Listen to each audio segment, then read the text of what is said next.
예, 그 교재 한번 보세요. 무형자산 부분입니다.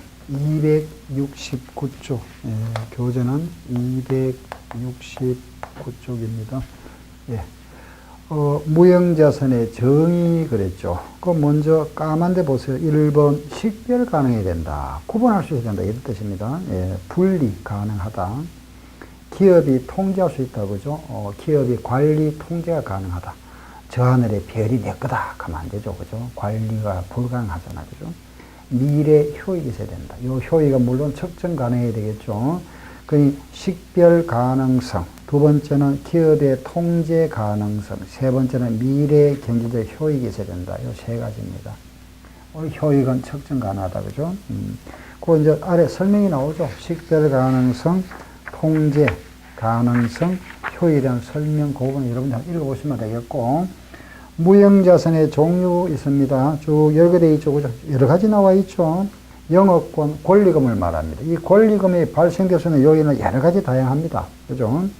개발비, 산업재산권의 특허권, 실용신앙권, 디자인권 등등, 기타 라이선스, 그죠?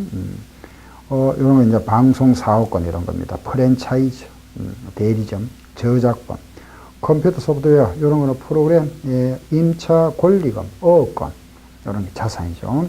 제호 및 출판 표제다 등등. 예. 무형자산의 인식기준, 인식기준은 모두 자산의 인식기준이니까 효익, 측정, 유입, 효익, 유입, 측정 같은 말이고, 자산의 취득원가, 그 취득원가라는 거는 직접 관련된 원가를 말합니다. 그죠? 예, 이런 거다. 투자된 비용이다. 예, 이래 보시면 되고, 뒤로 넘기세요. 예, 그거 보면은 뭐 여러 가지, 그죠? 정부 보조금을 받거나, 그리고 교환로, 이런 부분들 여기서는 할 필요 없습니다. 그 유형자산에서만 정리하시면 됩니다. 똑같은 내용이니까. 272쪽에 가운데 보시면은 5번, 내부적으로 창출된 무형자산. 이게 내부적으로 창출되었다. 내부적으로. 기업 내에 투자한 돈 같다. 이런 거죠. 내부적 창출 무형자산이다. 이런 거는 자산으로 인식하지 않는다. 그러죠. 그죠? 자산으로 인식하지 않는다. 그죠? 그 내부적으로 그러면 동그라미 1번 한번 볼까요? 최초로 비용을 인식한 무형에 대한 지출은 그 이외에 자산의 원가를 인식할 수 없다. 자산의 창출이나 제조나 경영자가 의도나 방식으로 오인할 수 있게 준비하는 데 필요한 지식 관련 원가를 포함한다. 소비되는 원가, 그죠? 무형 창출을 위한 원급여라든가 수수료라든가 이런 정도 라이선스 이런 겁니다. 내부 자산을 무형자산을 원가에 포함하지 않는 비용들이다, 그죠? 그 직접 관련된 걸 원가에 포함하는 거죠. 이건 내부로 창출된 영업권, 무형자산을 하는 거는 내부적으로, 기업 내부적으로, 아직 외부에 판매하기 전이죠, 그죠? 투자한 돈을 말합니다. 투자한 돈인데, 그 돈이 효익이 있고, 투자한 그 가치가 효익이 있고, 미래 금액이 얼마, 내한테 1억 정도 수입이 온다. 이걸 측정 가능할 때, 그런 경우에는 자산인식 요건을 충족할 경우는 자산인식한다. 꼭 기억해야 될 거는 자산의 요건을 충족한다면은 어느 시기든 관계없습니다. 그죠? 그거는 자산 처리해야 되죠. 자산의 인식 요건이 뭐죠? 자산, 우리가 자산으로 인식한다. 그 요건이 뭐라 그랬죠? 조금 전에 했는데, 예, 요거죠. 효익. 돈이 될 수 있어야 된다. 돈. 요 효익은 유입 가능성이 높아야 된다. 그죠? 들어올 가능성이 높아야 되겠죠? 또, 얼마인지, 뭐, 돈이 100원인지 1000원인지 측정 가능해야 됩니다. 요걸 우리가 자산의 인식 요건이라 합니다. 시작. 효익, 유입, 측정. 부채는 그럼 효익, 유출, 측정. 아시겠죠? 여기 우리 자산의 인식 요건이라 한다. 요 요건만 충족하면은 이런 시기에 관계없이 자산을 인식할 수 있죠. 그죠? 아시겠죠? 예. 다음, 아래 5번에 보면은 취득 또는 완성, 여기 이제 자본 지출과 수익 지출을 말합니다. 예, 이런 것도 마찬가지. 자산의 요건을 충족했다면은 자산. 요건을 충족 못했다면은 비용. 예. 다음 273쪽에 이제 거기에 나오는 이거죠. 무형자산의 상가. 자, 보세요. 이런 무형자산은 비용이지만은 효익이 있다. 우리 그죠? 즉, 효익, 측정, 유입, 요거, 요건 세 가지를 충족하면은 뭘 한다 그랬죠? 자산. 놓고 나서 그 기간, 우리가 요 효익이 발생할 수 있는 기간에 걸쳐서 다시 뭐 해나가죠? 비용화, 비용으로 떨어나간다. 그걸 우리 뭐라 하죠? 무형자산 상각비라이랍니다. 그 이제 무형자산에 상각하는 말이고 273쪽 있죠, 그죠? 그 내용들을 한번 읽어볼까요? 1번 첫 번째 보면은 내용연수가 유한하면은 상각하고 내용연수가 비한정이면은 상각 안 한다. 이게 없으면은 상각할 수가 없잖아, 그죠? 그죠? 당연한 말이죠, 그죠? 우리가 얼마 동안 걸쳐서 효익이 우리에게 가져다 준다, 효익. 이 효익이 즉 내용연수입니다, 그죠? 이 내용연수 우리가 측정할 수 없다, 있다. 있다, 유한하다. 돼 있다, 유한. 요거는 한정할 수 없답니다. 비한정. 이게 무한이라 안 하고 비한정 이름 알려줘요. 비한정. 한정할 수 없다. 이게 효익이 뭐 5년이 될지 10년이 될지 20년이 될지 영구적으로 될지 그죠? 알 수 없다. 비한정. 이거는 상각 못합니다. 그죠? 이거는 내용수 없으니까 상각 못한다. 상각 못한다 뭐라 하죠? 비상각. 이거는 상각할 수 있죠. 자, 여기서 하나 딱 아셔요. 내용연수가 비한정이기 때문에 상각할 수 없는 자산이 딱 하나 있습니다. 뭐죠? 영업권입니다. 예. 그걸 뭐라 한다? 다 같이 뭐라 했습니까? 영업권. 이런 자산을 뭐라 한다? 권리금. 영업권은 내용연수가 비한정이므로 상각하지 아니한다. 영업권. 그럼 영업권은 상각하고 뭐 상각하는 대신에 다른 걸 하나 하고 있죠. 매년마다 연말에 그 권리금이 가치가 하락했는지 상승인지를 보고 하락 부분에 대해서는 비용 처리를 해버립니다. 그건 이제 손상차손이라 하죠. 그죠? 감액 손실 같은 말입니다. 하락 부분은 비용 처리하고 상승된 부분은 인식 안 합니다. 왜? 어차피 영업권 저 차이가 금액이 확정이 안 돼 있잖아. 그죠? 그런데 그게 올라갔다고 해서 우리가 인식 안 하고 내려간 건 인식합니다. 가만히 이상하잖아. 그죠? 올라간 거는 인식 안 하고 내려간 건 인식한다. 이게 이제 보수주의 회계처리합니다. 우리는 가능하면 회계처리의 기본이 뭐냐? 비용은 가능하면 많이 잡아주고 수익은 적게 잡자. 그럼 결과적으로 세금을 적게 내는 쪽이죠. 그죠? 이걸 보수주의 회계처리라고 합니다. 보수주의. 이런 것도 여기 바로 이제 여기 보수주의에 해당되겠죠. 그죠? 비용, 영업권이 하락했다. 이건 비용 떨어야죠. 이익이 작아지고. 올라간 거는 수익이 자산을 처리하지 않는다. 이렇게 생각하시면 됩니다. 아셨죠? 이게 보수주의 회계 처리에서 근거된 거구나. 근거구나. 이렇게 생각하시면 되고. 요거는 상각한다. 그죠? 상각하는데, 어떻게 상각할 거냐? 그거 이제 쭉 나오잖아. 그죠? 1번 보세요.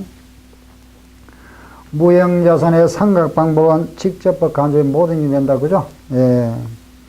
자산은 사용 가능한 때부터 시작하고 매각 예정 자산으로 분류하거나 자산이 장부에서 제거되는 날 중에서 이런 날에 중지하고 상각 방법은 효익이 소비된 형태를 반영한 방법이고 그 방법에는 정액법, 체감잔해법, 생산량 비례법이 있다.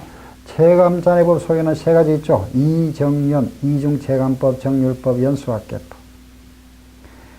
6번 경제적 효익이 소비되는 형태를 실현시켜 결정할 수 없는 경우에는 무슨 법? 정액법을 사용한다.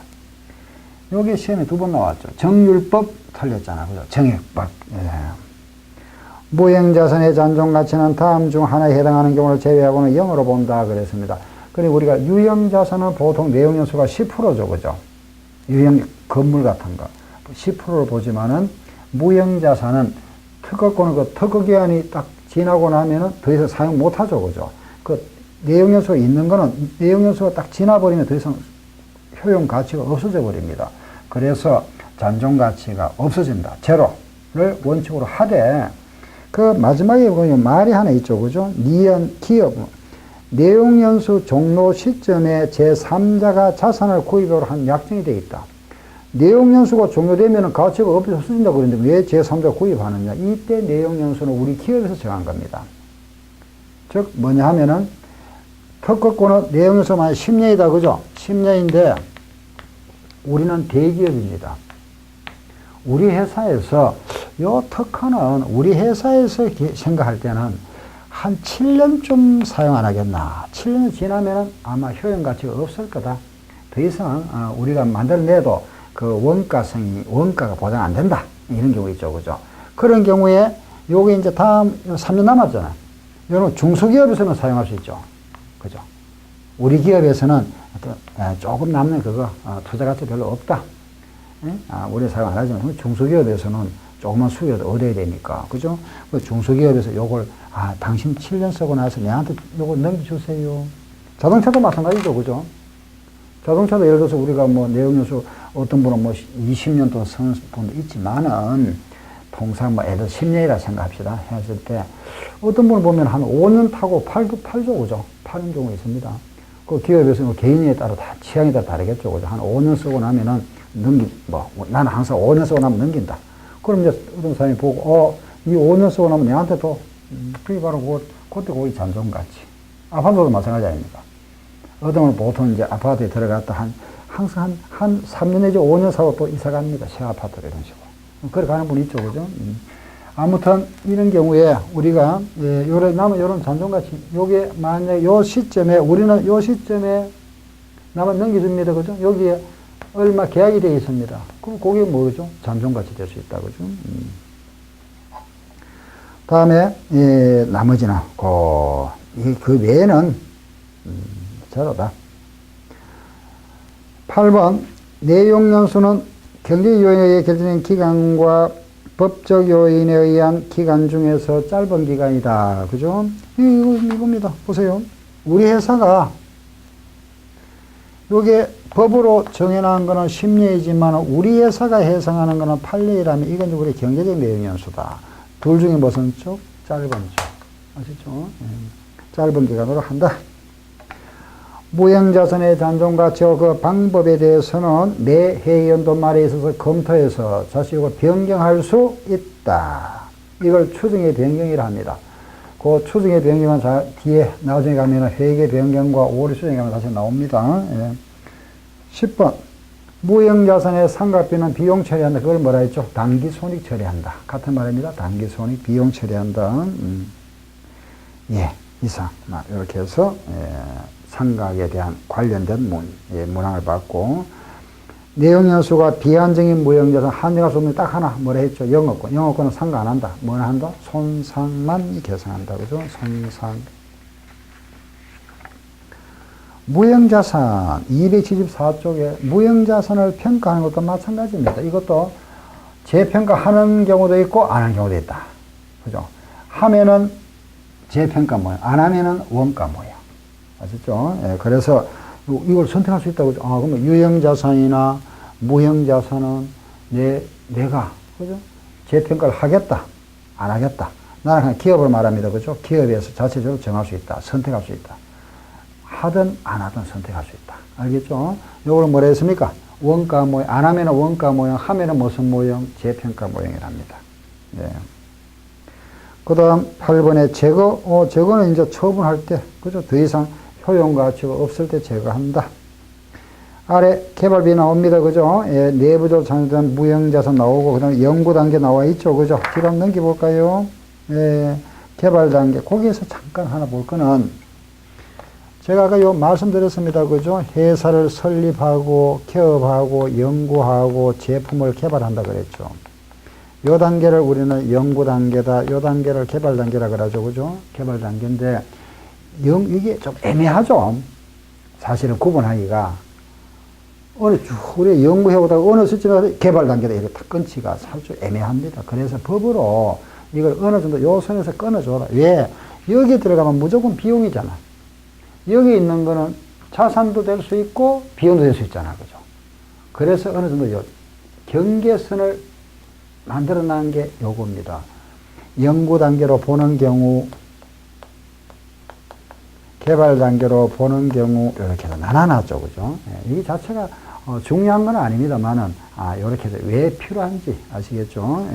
그럼, 거기 잠깐 한번 볼까요? 275쪽을 보시면은, 제일 위에 보세요. 나와 있죠. 네 가지, 그죠? 그래서 연구 단계라 하는 거는 요거는 원래 이제 우리가 새로운 지식을 탐구하고 탐색하는 활동이다. 탐구, 탐색. 탐구하는 활동. 새로운 지식을 탐구 또는 탐색하는 활동이다. 어떤 아이템, 뭐를 가지고 우리가 제품을 만들 건지 이런 거죠. 제품화할 건지 이런 걸 연구하는 단계다. 연구 단계, 연구하고 탐색하는 활동, 아이템 찾는 과정을 보면 되고, 개발 단계는 어떤 제품, 어느 정도 이제 완성됐죠, 그죠? 제품 샘플이 나옵니다. 그래서 그 샘플 작업하는 단계다. 이렇게 크게 이렇게 구분하시면 돼요. 제품을, 샘플을 제작, 설계하는 활동, 이런 게 개발 단계다. 그 네 가지를 한번 읽어보시고, 핵심 딱 단어 하나, 연구는 탐구, 탐색하는 활동이구나. 1번, 새로운 지식. 2번, 실식 탐색. 3번, 탐색하는 활동. 4번도 마찬가지, 그죠? 이거 선택하는 활동. 아직까지 선택, 확정 안 됐죠, 그죠? 하는 활동이다. 아래 개발 단계 보세요. 동그라미 4개. 1번, 생산 전, 생산 직전을 말하죠, 그죠? 사용 전의 시작품 샘플이잖아요. 요걸 설계, 제작하거나, 새로운 기술, 건구, 조형, 주형 등을 설계하는 활동, 또 설계, 시험 공장 설계, 또 제로 이런 거, 그죠? 최종적으로 설계하는 활동이다. 샘플 단계, 설계하는 활동. 요거는 연구, 탐색하는 활동. 요런 단계다. 열어보시면 됩니다. 예. 아래 2번. 개발 단계에 지출에 따른 회계 처리 나와 있죠. 제가 조금 전에 했던 겁니다. 요 개발 단계에 요거는 자산으로 처리해야 될 경우는 조건 몇 가지 6개를 충족해야 된다, 그죠? 6가지. 6가지. 첫째 뭐라 그랬죠? 기술력, 자금력, 그죠? 판매력. 요거는 또 효익이 있어야 된다 그랬죠? 효익. 또, 효익과 같이 비용도 측정해야 되고, 효익도 측정하고, 그죠? 그리고 기업에 뭐가 있어야 된다? 의도. 6가지다. 예, 아래 1번, 2번, 3번, 4번, 5번, 6번이 나와 있는데, 순서되어 있지는 않습니다. 예, 법에는. 그런데 요걸 갖다 우리가, 요런 6가지구나 하면 되고, 예, 자, 넘어갑니다. 276조 아래, 영업권, 권리금이 나왔습니다. 유리한 입지 조건. 예, 어떤 위치를 말하죠. 입지 조건, 우수한 경영진이나 생산기술, 노하우, 뛰어난 판매 조직, 높은 신용도, 원만한 노사관계, 기업의 좋은 이미지 등등 동종 타 기업에 비해서 특별히 유리한 사항들을 집합한 무형의 자산을 말한다. 권리금 물어보는 없잖아, 그죠? 이 권리금이 받을 수 있는 요인은 여러 가지 다양합니다, 그죠? 예, 넘기세요. 277쪽에 보시면은 측정 방법.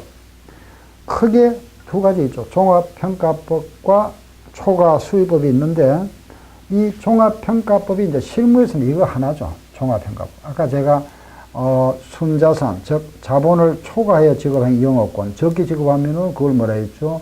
예, 영감에서 차익이라고 그랬습니다. 그게 바로 종합평가법이고, 초과 수의법은 이론상이죠. 이론상. 순이익을 환원하는 순이익환원법이 있고, 초과이익을 환원하는 초과이익 환원법이 있고, 앞으로 몇 년간 지속되리라 예상해서 앞으로 5년이다, 10년이다 하면 초과이익을 갖다 그 연수를 곱하는 겁니다. 연배법이랍니다. 이런 방법이 있다 정도만 아시면 되지. 그 공식까지는 이해 안 하셔도 됩니다. 시험에 안 나오니까. 예. 그 넘겨보세요. 278쪽에 2번.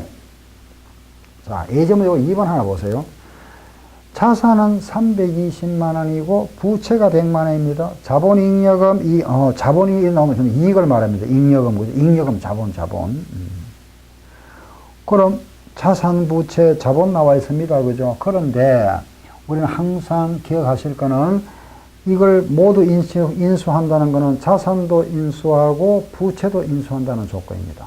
그럼 자산은 320만 원이고 부채가 100만 원이라면 이에서 얼마짜리입니까? 220만 원. 그 자본 이름 볼 필요 없습니다. 자산과 부채만 딱 보고 220만 원짜리 회사를 내가 인수하면서 돈 얼마 지불했습니까? 270만 원. 얼마 더 줬죠? 50만 원. 그게 뭡니까? 영업권. 아시겠죠? 그 기업의 순자산, 자본이 순자산이잖아. 그죠? 순자산을 초과하여 지급한 돈, 웃돈. 결국에 영업권이라 한다. 그래서 아래 분기를 잠깐 볼까요? 자산은 차변, 부채는 대변. 돈 준 돈은 얼마죠? 270만 원 줬죠? 그 나머지 뭐는도 차익을 영업권이다. 이렇게. 3번은 안 하셔도 됩니다. 이런 문제 있구나. 그 아래 영업권 상각. 영업권 상각이다. 그죠? 예. 그런데 영업권에 대해서는 상가하지 아니한다 그랬죠.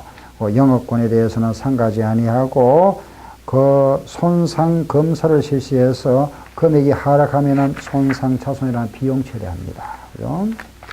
다음에 영가 매수 차익이 나와요. 이제 이해하시겠죠? 그죠? 이거는 내가 그 기업의 순수한 자본보다 돈을 적게 주고 산 거죠. 100원짜리 회사를 내가 70원 주고 샀다. 30원 이익 받습니다. 그걸 뭐라 하죠? 영가 매수 차익이란다. 요거는 무슨 계정입니까? 수익 계정이다. 영업권은 무슨 계정이죠? 자산 계정이다. 예. 이게 무형자산입니다. 이해되죠? 그죠? 무형자산이라 하는 거는, 자, 정리하면은, 이런 걸 말한다. 그죠? 근데 이런 게 원래 가보면 모두 비용이잖아. 그죠? 비용인데, 이게 자산성이 있다. 그 자산성이 있다는 건 효익이 있다. 그래서 자산 처리했다가 그 효익이 발생될 수 있는 기간에 걸쳐서 비용으로 처리해 나갑니다. 배분해 주죠. 그죠? 비용 배분. 그 비용 떨어나가는 건 뭐라 하죠? 상각. 여기서는 무형자산 상각비를 한다. 그렇죠? 예. 그래서 이런 부분을 갖다가 정리하시면 됩니다. 요거. 특히 영업권은 상각 안 한다 그랬습니다. 그죠? 상각 안 하고 손상 검사만 실시한다. 예. 뭐 연구 단계, 개발 단계 이해할 수 있겠고, 상각 방법 그죠? 이해할 수 있겠고, 개발비가 예, 자산이 될 수 있는 거는 이런 6가지 요건을 충족해야 된다. 이건 암기할 필요는 없습니다. 그냥 이해만 하시면 되죠. 기술력이 있어야 된다, 자금력이 있어야 된다, 판매력이 있어야 된다. 자산이라는 거는 효익이 있어야 되고, 측정 가능해야 되고, 그죠? 또 기업이 당연히 제품화해서 나중에 팔려는 의도가 있어야만이 당연하겠죠, 그죠? 있어야 되죠. 이렇게. 요 6가지를 충족한 거는 우리는 개발비라는 자산 처리하고, 이 요건을 충족하지 못하면은 경상 개발비 항목으로 해서 비용 처리한다. 요 내용입니다. 이래서 무형자산까지 끝났습니다. 자, 이제 앞으로 보세요. 예. 잠깐 보세요. 요 부분을 보니까 요까지 끝났잖아. 그죠? 이제 요거 남았잖아. 마지막. 그죠? 투자 부동산. 예. 그럼 투자 부동산이 뭐냐? 투자 목적으로 취득한 부동산이다. 요 유형자산도 토지, 건물은 부동산, 요것도 부동산이잖아. 그죠? 예, 그래서 우리가 요 유형자산은 원가로 평가할 수도 있고, 다시 우리가 매년 재평가할 수도 있습니다. 그죠?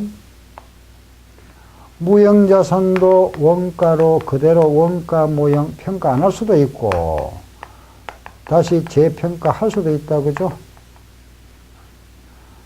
투자 부동산. 투자 부동산도 평가 안 할 수도 있고, 평가할 수 있다. 평가 안 하는 거는 뭐 똑같습니다. 그죠? 원가 모형. 요거 이제 평가하는 것은 이런 이제 유형자산이나 무형자산을 구분하기 위해서 요걸 공정가치 모형이라 이랍니다. 내용은 같습니다. 요거는 원가로 그냥 두는 거, 요거는 이제 시가로 매년 재평가하는 게 재평가 모형. 그죠? 요걸 이제 공정가치 모형이란다. 알겠죠? 그럼 이 투자 부동산 아직 시험에 안 나왔습니다. 이게 이제 국제 기준이 우리나라에서 도입하면서 투자 부동산 계정이 새로 이제 여기에 국제 기준에 나오죠. 그런데 요건 아직 시험에 나오지는 않았습니다. 예, 그럼 투자 부동산에서는 시험에 나오면 뭐가 나오느냐? 시험은 이론 문제 아니면 계산 문제잖아. 그죠? 예, 그러면 이론에서 나올 수 있는 게 딱 하나밖에 없습니다. 투자 부동산인 것과 아닌 것. 구분하는 것. 투자 부동산으로 보는 것과 보지 않는 것 구분하는 것. 그 다음 두 번째가 요거겠죠. 이건 부동산이니까 감가상각 해야 되죠. 그죠? 토지는 물론 상각 안 합니다. 건물, 상가 건물, 상가해야 되겠죠. 그죠? 감가상각 문제가 계산 문제. 인 것 아닌 거는 이론 문제. 요거는 계산 문제. 아셨죠? 그거 하나씩만 딱 이해하시면 되죠. 그럼 이제 투자 부동산이 뭐냐 하는 거는, 요 투자 부동산인 거 하는 거는, 자, 책을 잠깐 한번 볼까요? 279쪽. 투자 부동산이라는 거는 임대 수익이나 시세 차익을 목적으로 투자한 부동산. 이게 원래 이게 투기하는 말이 이제 이거잖아요. 시세 차익. 투기가 뭡니까? 샀다가 되팔고 차익 보기 위한 거잖아요. 시세 차익이라죠. 그죠? 그렇죠? 시세 차익. 샀다가 되팔면서 차익 나오는 그게 우리 투자 목적이잖아. 투기, 투자. 투기와 투자는 어떻게 다르죠? 투자, 투기. 투기, 우리 흔히 투기한다, 투자한다 이러잖아. 그죠? 가만히 보면 투자는 조금 말이 조금, 좋게 들리고, 투기하면 조금 나쁘게 들리죠. 그죠? 같은 말입니다. 내가 하면은 투자, 남이 하면은 투기라 이랍니다. 그죠? 그냥 결국 같다. 우리 이제 투자, 부동산. 이거는 시세 차익이나 수익, 임대 수익을 얻기 위한 거다. 그래 보시면 되고. 그럼 이걸 좀 구체적으로, 책을 한번 볼까요?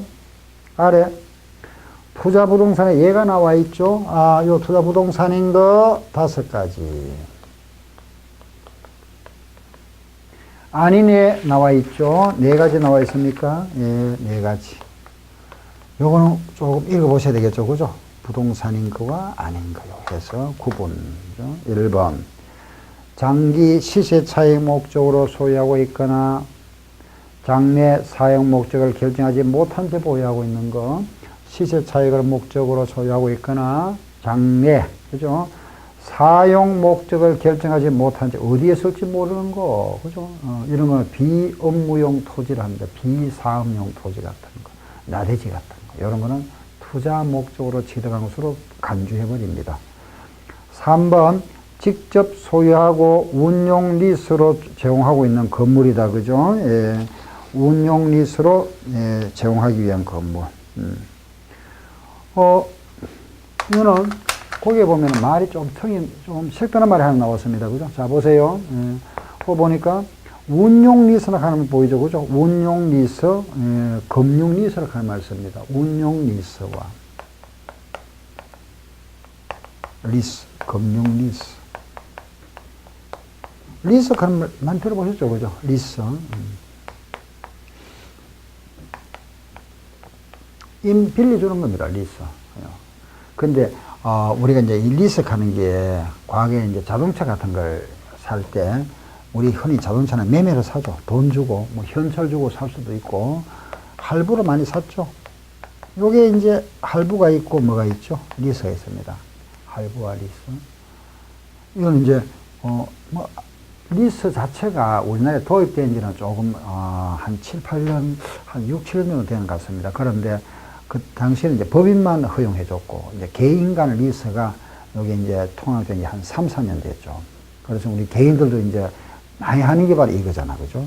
자동차 할부를 리스로 하면 이제 처음에 계약금 얼마 주고 5년간 리스, 매월 얼마씩 주다가 5년 후에는 뭐 돈을 어느 정도 이제 뭐 1,000만, 1,000만, 2,000만 더 주고 살 수도 있고, 다시 그때 돌려주고 또 새 차 또 뽑을 수도 있고. 그죠? 그게 리스입니다. 리스. 근데 금융 리스와 운용 리스가 있는데, 우리 이거는 회계상 처리입니다. 회계상에. 이거는 판매로 간주해버립니다. 파란 걸로. 이게 임대입니다. 임대. 요건 임대고 이거는 판매. 금융 리스는 판매한 걸로 간주해버립니다. 팔았는 걸로. 이 전체 말하자면은, 그 매매 가격이 그 물건의 전체 100% 있잖아요. 그죠? 100% 중에 한 75% 이상이 가격이라면 거의 말하면 한 4분의 3 이상이면 판매로 간주해버리고, 그 빌리는 기간이 10년이면은 한 7년 이상 되면은 거의 판매한 걸로 간주해버립니다. 그게 이제 우리 금융기사를 하는 겁니다. 근데 회계상에서는 이거는 판매로 간주해버립니다. 팔았는 걸로. 요거는 임대. 요거는 아니겠죠. 그죠? 팔았으니까.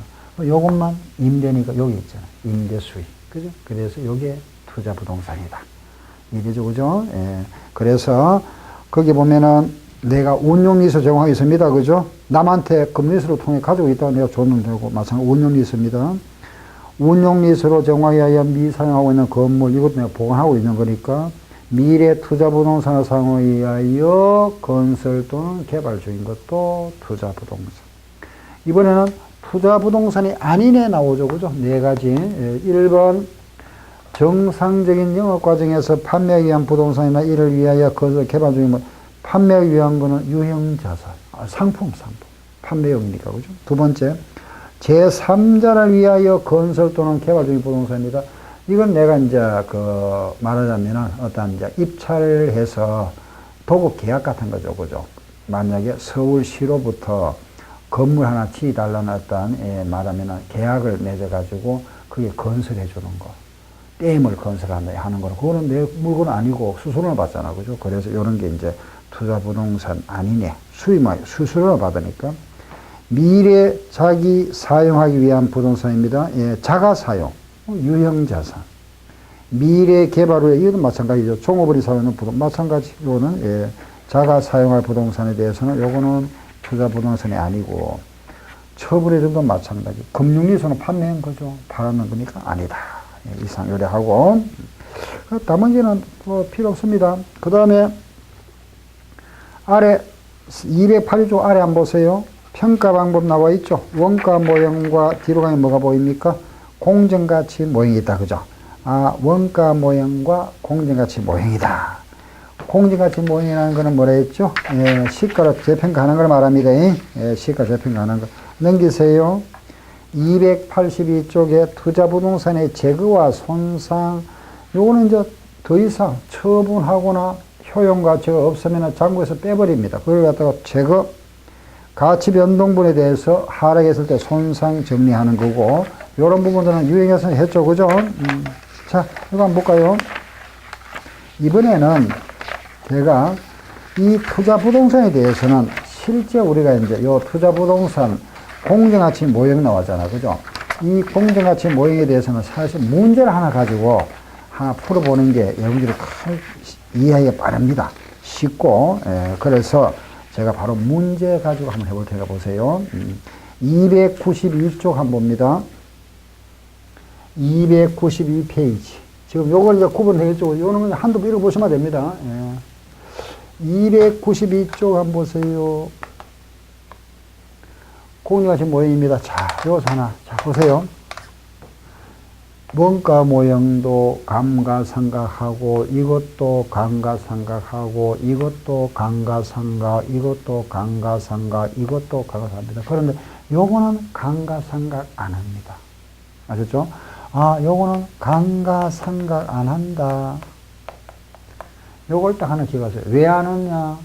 요거는 감가상각 안 합니다. 왜 안 하느냐 해도 실익이 없더라. 내가 취득을 했는데 100원짜리를 샀습니다. 감가 누계가 예를 들어서 뭐 30원 했다. 빼고 나면 장부가 얼마죠?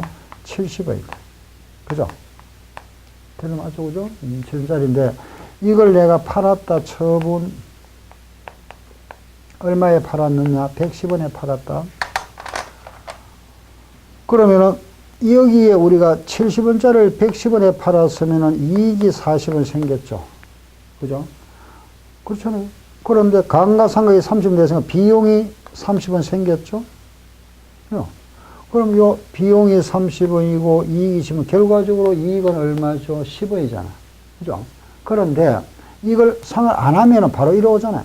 100원에 샀다가 열에 팔았습니다. 100원에 샀다가 110원에 팔았으면 이익이 얼마? 10원. 같네? 그죠? 그래서 이거는 해도 별 도움 안 되더라. 하지 말자. 요거는 하지 말자. 그래서 감가상각 안 합니다. 아시겠죠? 기억할 거. 투자부동산에 공정가치 모형 나왔다. 감가상각 안 하더라. 한마디. 이해되죠? 그죠? 자, 그러면은 292쪽에 17번 문제 한번 봅니다. 40만 원 주고 샀다.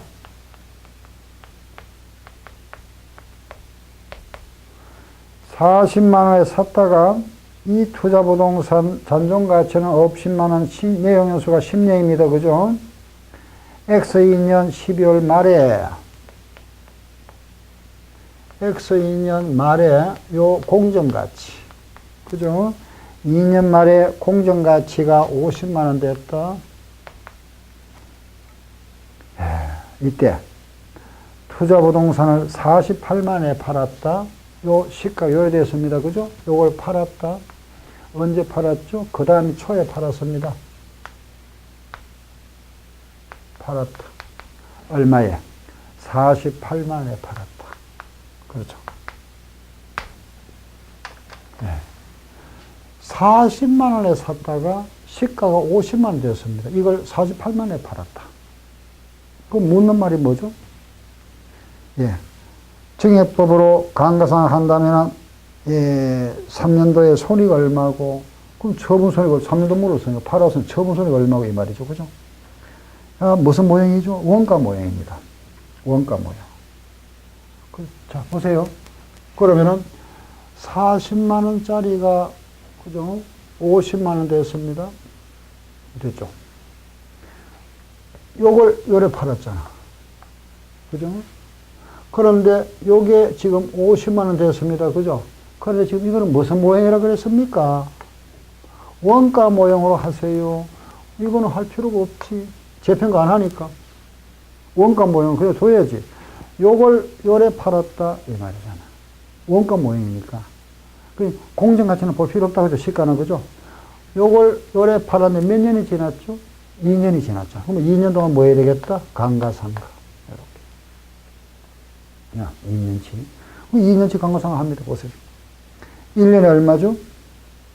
40만에 10년이니까 4만원. 2년이니까 8만원. 32만원. 요걸 요래 팔았다. 처분이익이 얼마? 16만원. 정답.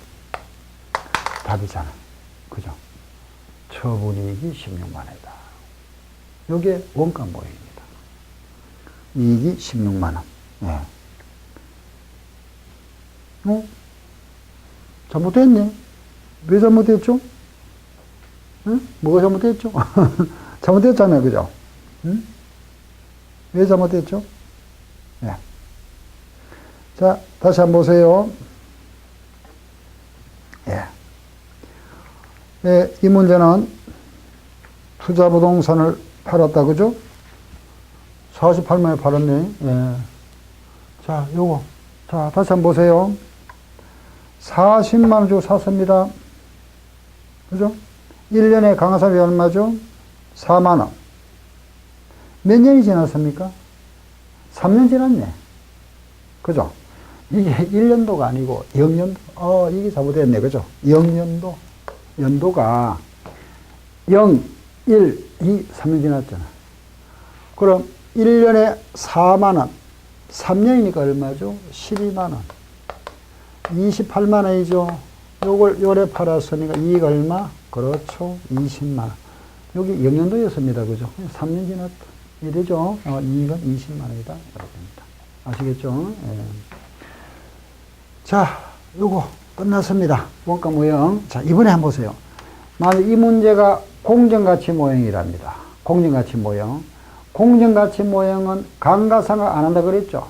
그죠? 그러면은 40만원이 50만원 됐다가 50만원을 요래 팔았다. 이 말이죠. 요걸 요래 팔았으니까 손해봤네. 2만원. 답. 끝. 감가상각 안 하니까. 응? 이래죠? 원가 모형은 이게 이래 바로 간다. 그죠? 예, 평가 안 하니까 이게 바로 이래 가죠. 예, 이상 요래, 여기 투자부동산입니다. 그러고 나면 여기까지 해서 이제 우리가 투자부동산까지 하고 나면은, 자산이 끝났습니다. 어떻습니까? 회계원리 할만하죠? 그죠? 응? 어렵지 않죠? 예. 여러분들이 이래 강의 들으니까 이해되죠? 그죠? 이해된다는 거는 이제 좀 반복만 하시면 되잖아요. 그죠? 반복. 이걸 이제, 우리가 이제, 정규하고는 2달 완성이니까 계속 반복합니다. 2달 반복, 2달, 이렇게 계속 매월 반복하죠. 그죠? 2달씩. 그래서 반복해서 시험까지 계속 반복합니다.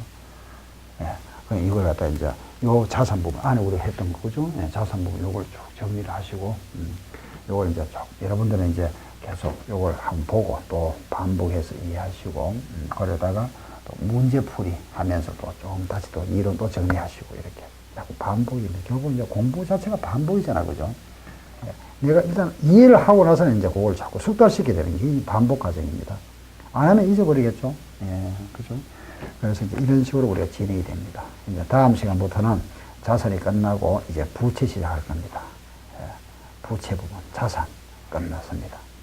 가장 이제 범위가 많고 가장 중요한 회계 원리에 벌써 50% 했습니다. 반. 이제 부채 할 겁니다.